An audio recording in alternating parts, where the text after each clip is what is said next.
Continuação da leitura do livro Grande Sertão Veredas, de João Guimarães Rosa. Me emprestaram um cavalo, e eu fui com Alaripe esperar a chegada das tropas de burros adiante da boca da ponte. Não tardava, já vinham aparecendo um lote de 10 mulas com os cargueiros, mas vinham com os cincerros tapados, tafolhados com rama de algodão. Afora, o geme-geme das cangalhas não faziam nenhum rumor. Guiamos os tropeiros, também, para o Cambaú. Mas aí meu padrinho chegou, com Joca Ramiro, Ricardão e os seus totões. Meu padrinho insistiu que trouxe outra vez para casa. O dia já estava clareando completo. Meu coração estava cheio de coisas movimentadas. Eu não vi mais o acampo deles, as esporas tilintim. Não pude. Padrinho Celorico Mendes mandou que eu fosse no Ococho, buscar um homem chamado Rosendo Pio. Esse homem, meu padrinho me disse, rastreava. E era para ele vir, debaixo de todos os segredos, tapejar o bando do Joca Ramiro por bons trilhos e atalhos na Serra das 30 Voltas. Modo de caber em 2 noites sem perigo maior, o que, se não, durasse 6 ou 7, sendo assim, só eu mesmo merecia a confiança de ir. Fui com desgosto, 3 léguas e meia longe. Mas eu tinha de levar um cavalo adestro para o homem, e esse Rosendo Pio era tratantaz e tolo. Demorou muito, com desculpa de arranjos, e no caminho, na vinda, ele nem sabia de nada, de jagunços, quase não conversava, não quis dar demonstração. Nem fazia prazer naquilo. Quando chegamos, era o anoitecido e o bando estava pronto para sair. Se separaram em pequenos golpes e meu padrinho tinha mandado amarrar os cachorros todos da fazenda. Se foram, achei mesmo que tudo tinha perdido a graça, o de se ver. Semanas seguintes, meu padrinho só falou dos jagunços, dito que Joca Ramiro era um chefe cursado, muitos iguais não nascem assim. Donos de glórias, aquela turma de cabras, tivesse sorte, podia impor caráter ao governo. Meu padrinho levara aquele dia todo no meio deles. Contava. O cuidado nos arranjos, as coisas todas regradas, aquele dormir de ordem, aquela autoridade enorme num tremeamento. Nem nada faltava, as sacas de farinha, tantas e tantas arrobas de carne de sol, a munição bem zelada, caixote com pães de sabão, para cada um levar a roupa e o corpo. Além, tinha um mestre ferrador, com sua tendinha e os pertences, uma bigorna e as tenazes folhas de mão, ferramenta exata, e capanga de aveitar, com vários sortidos flames, de sangrar cavalos adoecidos. E as mais coisas meu padrinho descrevia com muito agrado, de que tinha ouvido sincera narração. As lutas do Joca Ramiros, os barulhos, as manhas traçadas para se ganhar em combate. Maço de história de toda a raça de artes e estratagemas. De ouvir meu padrinho contar aquilo, se comprazendo sem singeleza, eu começava a dar em mim um enjoo. Parecia que ele queria se emprestar a si as façanhas dos jagunços, e que Joca Ramiro estava ali junto de nós, obedecendo mandados, e que a total valentia pertencia a ele. Celorico Mendes, meu padrinho, era antipático, ficava mais sendo, e eu achava, num lugar parado assim, na roça, que carece de a gente de vez em quando ir alterando os assuntos. Eu não estou caçando desculpa para os meus errados, não. O senhor reflita. O que me agrada era recordar aquela cantiga estúrdia que reinou em mim no meio da madrugada. Ah, sim, simples ao senhor. Aquilo molhou minha ideia. Aire, me adoçou tanto que dei para inventar de espírito versos naquela qualidade. Fiz muitos montão. Eu mesmo, por mim, não cantava, porque nunca tive entoo de voz, e meus beiços não dão para saber assoviar. Mas reproduzia para as pessoas, e todo mundo admirava, muito recitado repetidos. Agora eu tiro sua atenção para um ponto, e ouvindo o senhor concordará com o que, por mesmo eu não saber, eu não digo, pois foi que eu escrevi os outros versos que eu achava dos verdadeiros assuntos, meus e meus, todos sentidos por mim, de minhas saudades e tristezas.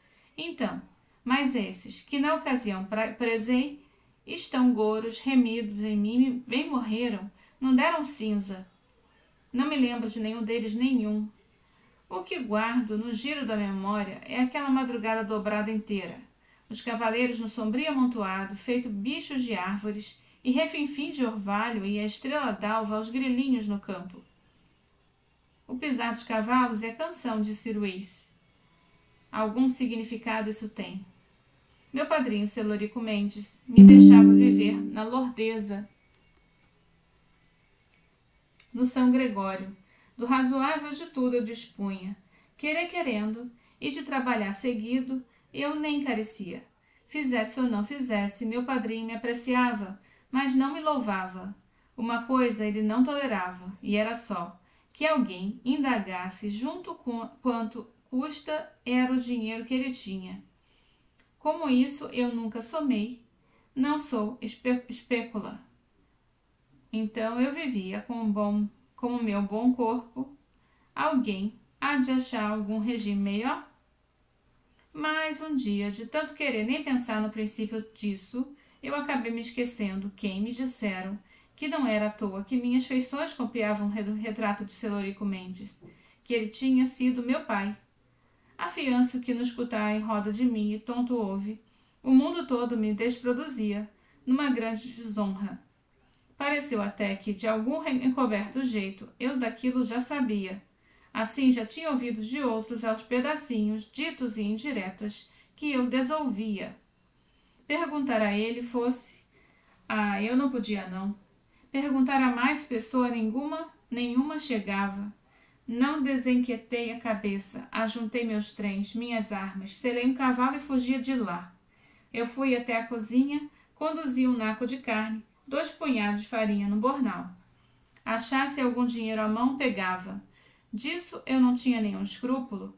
Eu virei bem fugido, toquei direito para o curralim. Razão por que fiz? Sei ou não sei. Diais eu pensava claro. Eu acho que de vez não pensei não. Eu queria o ferver. Quase mesmo aquilo me engrossava desarrazoado, feito vício de um ruim prazer. Eu fazia. Minha raiva bem não era, isto é, só era uma espécie de despique adentro. O vexame que me ensava não me dava rumo para a continuação. O único reger era me empinar em assoprar nesta minha cabeça. Aí a confusão, desordem e altos desesperos. Arremessei o cavalo, galopei demais. Eu não ia para casa do Nhô Maroto. Antes ia para o seu Assis Guababa. Aquela hora eu queria só gente estranha, muito estrangeira inteira. Só fosse um pouco para ver a Rosa Guarda. Essa sim eu amava. Não, gostasse da Rosa Guarda, mas aí as delícias dela, minha ideia, não podendo se firmar, porque aumentava o desamparo da minha vergonha. Eu ia para a escola de Mestre Lucas. Lá, perto da casa da Mestre Lucas, morava um senhor chamado Dodó Meirelles, que tinha a filha chamada Miosotis. Assim, a parva, a Tantices, essa mocinha, Miosotis, também tinha sido minha namorada. Agora, por muitos momentos, eu achava consolo em que ela me visse, que soubesse eu, com minhas armas matadeiras, eu tinha dado revolta contra meu padrinho, saíra de casa aos gritos, danado do animal, pelo cerrado e fora, capaz de capaz. Daí o mestre Lucas eu tinha de dar uma explicação. Eu não gostava daquela Miosotis, ela era uma bobinha. No São Gregório, nunca tinha pensado nela. Eu gostava era da Rosualda. Mas Nhô Maroto havia de logo saber que eu tivesse chegado no curralim. E meu padrinho ia ter a pronto aviso. Mandava alguém me buscar. Vinha ele, não me importava. De repente eu sabia, o que eu estava querendo era isso mesmo. Que ele viesse e me pedisse para voltar, me prometendo tudo. Até nos meus pés se ajoelhava. E não viesse? Se demorasse a vir. Aí o que é que eu ia fazer? Caçar meio de vida? Aturar remoque sei lá de todos? Me repartir no miudinho de cada dia, tão penoso aborrecido? A bise então cresceu minha raiva. Eu tive outras lágrimas nos bobos olhos. Adramado, pensei em minha mãe, com todo querer, e afirmei alto que seria só por conta dela que eu estava procedendo pelo avesso. Gritei. Mas aquilo se fingia mal, espécie de minha vergonha esteve sendo maior, como cavalo. E então, em rogo de misericórdia, escureceu e pelo de todo suor, e sosseguei as esporas. Viemos a passo de marcha. Eu tinha medo por causa da minha vida quando entramos no curralinho. Em casa do seu Assis Wababa, me deram trato regozijante. No que jantei, ri e conversei, só a praga de uma surpresa me declararam, a de que Rosualda agora estava sendo noiva, para se casar com um Salino Curi, outro turco negociante dos serradeiros meses para lá vindo. Assumi entre ela tristeza e alívio. Aquele amor não seria mesmo para mim, pelos motivos pessoais. Nublo em que vi, mas me governei. Eu trancei as pernas, comecei a cara de falar pouco, senhor não, senhor sim, acautelado sisudo, e indagado dos grandes preços, assim fossem cuidar de minha viagem, era por tramar, importante encargo para o seu padrinho Celorico Mendes. Seu Assis Wababa, oxente, se prazia, aquela noite com os seus vupes noticiava que em breves tempos de trilhos do trem de ferro se armavam de chegar até lá. O curralinho então se destinava a ser lugar comercial de todo valor. Seu Assis Wababa se engordava concordando. Trouxe canjirão de vinho, me a lembro. Eu entrei no que imaginei, na ilusãozinha de que para mim também estava tudo assim resolvido. O progresso moderno, que eu me representava ali rico, estabelecido, mesmo vi como seria bom se fosse verdade. Mas estava lá o Wupes, alemão Wupes, que eu disse, seu Hermílio Wusp, que o senhor diz, das vezes que viera passar pelo curralinho, ele já era meu conhecido. Tresdobrado homem, sendo que entendia tudo de manejar com armas, mas viajava sem cano nenhum. Dizia, Nikites, desarmado eu completo. Eu assim, eles todos mesmos vão muito mais me respeitar. Ou no sertão. Ele me viu, afinar mira, uma vez e me louvou por eu, de nascença, saber também, na horinha, segurar de não respirar. Mesmo dizia, senhor atira bem, porque atira com espírito, sempre o espírito é que acerta. Soante que dissesse, sempre o espírito é que mata. Mas, a bem agora aquela hora, estava lá o Wupes, assim foi, porque num desastre de instante eu tinha pegado pensar, o que resolvia a minha situação era trabalhar para ele. Se viajar vendendo ferramentas por aí, desarroçador de algodão, nem ponderei, mas disse, seu Wupes, o senhor não quererá que me ajustar em seu serviço? Minha bestice, Nikites. Conforme o Wupes constante exclamava, ali nem acabei de falar, e em mim eu já estava arrependido com toda a velocidade. Ideia nova que imaginei, que mesmo pessoa amiga e cortês, virando patrão da gente, vira mais rude e reprovante. Eu mordi boca, já tinha falado. Ainda quis emendar, garantindo que era por gracejo, mas seu Assis Wababa e o Wupes me olhavam a menos, com desconfianças. Eu me senti rebaixado demais. Há contra mim tudo contra, o só ensejo das coisas se precisava. Dali, logo saí, me despedindo bem. Aonde? Só se fosse ver o mestre Lucas. Assim vindo andando, mediante desespero, eu me lembro. Eu venho andando, e agora era que eu pegava a pensar livre e solto na Rosualda. Lindas pernas e lindas grossas. Ela no seu vestido nanzuque, nunca havia de ser para meu regalo. Do modo senti, como recordei, depois tempos, quanto foi a arte se cantar uma cantiga. Se o pai fosse rico, tivesse negócio, eu casava contigo, e o prazer era nosso. Isso, mas totalmente às vezes, ao que digo ao Senhor, pergunto, em sua vida é assim? Na minha, agora que vejo as coisas importantes, todas em caso curto de acaso, foi que se conseguiram pelo pulo fino de sem ver se dar. a sorte momenteira, por cabelo por um fio, um clim de clima de cavalo. Ah, se não fosse cada caso, não tivesse sido, qual é então que teria sido meu destino seguinte? Coisa vã que não conforma respostas. Às vezes essa ideia me põe susto, mas o senhor veja, cheguei em casa no mestre Lucas e ele me saudou tão natural. Eu achei também tudo natural.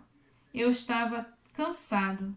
E quando o mestre Lucas me perguntou se eu vinha de uma passeata ou de um recado da fazenda, eu expliquei que não, que eu tinha merecido licença do meu padrinho para começar a vida própria em Curralim, ou adiante, a fito de desenvolver mais estudos e apurando soticidade. Dizendo o que disse, eu mesmo jurava que mestre Lucas não ia acreditar, mas ele acreditou, até melhor. Sabe o senhor por quê? Porque naquele dia justo ele estava remexido no meio de um assunto que preparava o desejo dele para aí me acreditar. E digo, ele me ouviu e disse, Riobaldo, pois você chega em feita ocasião. Aí me explicou um senhor do palhão da fazenda Nhanva, altas beiras do Jequitaí, para o ensino de todas as matérias estava encomendado um professor, e com urgência era homem de sua situação, garantia boa paga. Assim, queria que mestre Lucas fosse, que deixasse alguém dando escola no seu lugar. Em Curralim, por uns tempos só. E isso, claro, não podia, eu queria ir. O senhor acha que eu posso? Perguntei para principiar qualquer conversa. Quase que eu sozinho nunca tive coragem. Ei, pode, o mestre Lucas declarou, já que estava condicionado numa bruaca dos livros todos, geografia, aritmética, cartilha e gramática, a borracha, lápis, régua, tinteiro, tudo que eu pudesse ter serventia. Então aceitei. Um entusiasmo, nosso que botava brioso. Melhor que era para logo, pro dia seguinte. 2 camaradas do dito fazendeiro estavam ali no Curralim, esperando decisão agora que me levavam. Dona Dindinha, mulher do mestre Lucas, no despedir me abraçou, me deu umas lágrimas de bondade. Tem tanta gente ruim nesse mundo, meu filho, e você assim tão moço, tão bonito. Aí eu nem cheguei a ver aquela menina em Osótis. A Rasualda vi de longe, somente olhares.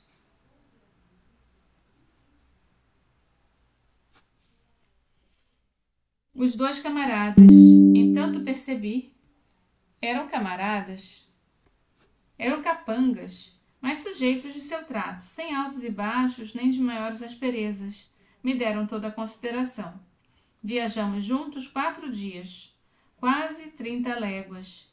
Bom tempo beirando o riachão, enxergando à mão esquerda os vultos da Serra do Cabral. Os meus companheiros quase não me informavam de nada ou nada. Tinham outras ordens. Mas mesmo antes da gente entrar em terras do Palhão, eu fui vendo coisas calculosas. Eu dei meio para duvidar. Patrulhas de cavaleiros em armas, troco de conversas de vigiação e uma tropa de burros cargueiros, mas no meio dos tocadores vinham 3 soldados. Mais perto, eu maiores que me vi. Chegar lá, declamava surpresa. A Ianva enxameava de gente homem, para lá prá de feira em praça, e era vistosa fazenda assobradada, com grandes currais e um terreirão. Eu vi logo o dono. Ele era imediatamente estúrdio, vestido de brim azul e calçando botas amareladas. Era nervoso, magro, um pouco mais baixo do que o tamanho mediano, e com braços que pareciam demais compridos, de tanto que podia gesticular. Eu vim indo, ele veio vindo, o grande revólver na cintura, um lenço no pescoço dele envoaçava, e aquele cabelo bom, despenteado alto, topete arrepiadinho. Apressei o passo, e ele esbarrou, com as mãos nas cadeiras, me olhou afreteante, deu risada, de certo, nem estava sabendo quem eu era, e gritou caçoando, me vem com um andar de sapo, nem vem. Ah, o destempo de estar sendo debochado cirou em mim. Esbarrei também. Me fiz mouco. Mas ele veio para mim, então saudou com um modo sensato de simpatia. Adiado, eu disse, sou moço professor. A alegria dele me ouvindo foi estupefata. Me ferrou do braço uma porção de falas e agrados subiu as escadas comigo, me levou para um quarto lá dentro, ligeiro. Parecia até estar querendo me esconder de todos. Uma doidice? De quê? Esse quem era? O homem, Zé Bebelo. Afixe de fato tudo nele. Para mim, tirava mais para fora uma real novidade. Disse ao senhor, eu estava pensando que ia dar na escola para os filhos de um fazendeiro. Engano. O comum, com o Zé Bebelo, virava diferente adiante, aprazava engano. Estudante sendo ele mesmo, me avisou. Eu quis antever os cadernos, livros, pegar com as mãos. Assim ler e escrever, e às 4 contas ele já soubesse. Consumia jornais. Remexeu tarabus, e tudo foi arrumando na mesa grande do quarto. Senhor Jesus Cristo me assobiava. O cantarolado mais e aí comigo falou sério. Naquilo que se tinha de sungar segredo, eu visse, vamos constar, é que eu estou assentando os planos. Você fica sendo meu secretário. E nesse mesmo ido dia, a gente começou. Aquele homem me exercitou tonto. E, me fino fiz. Ânsia sim, Elfa, e poder de entender demais. Eu nunca achei que em outro. O que ele queria era botar na cabeça, de uma vez, os livros dão e não. Ele era a inteligência. Vorava. Corrido passava de lição a lição e perguntava e reperguntava. Parecia até ter raiva de eu saber e não ele. Despeito de ainda carecer de aprender. Contrafim. Queimava por noite 2, 3 velas e ele mesmo falava. Relógio não vou olhar. Aí estudo até que estico um cochilão. Cochilão que vem, então espairo o livro e me deito que eu durmo. Pela sua vontade dele simples, de dia, estávamos demolhando páginas e, de repente, se levantava ele, chegava na janela, apitava num apito, ministrava aquela branda de ordens, 10, 20 executações de uma vez, e o pessoal corria e cumpria. Aquilo semelhava um circo bom teatro, mas, com menos de mês, Zé Bebelo se tinha senhoreado de reter tudo. Então, sabia muito mais do que eu mesmo soubesse. Aí a alegria dele ficou demasiadamente. Sobrevinha com o livro, me fazia uma queima-cara, um punhado de perguntas. Ao tanto eu demorava, trateava de explicar, errando a mesmo, caloteava. Ai, dele atalhar as minhas palavras. Mostrar no livro que eu estava falso. Corrigir o dito, me dar quinal. Se espocava as gargalhadas, espalmava a mão. Expendia outras normas próprias da ideia lá dele.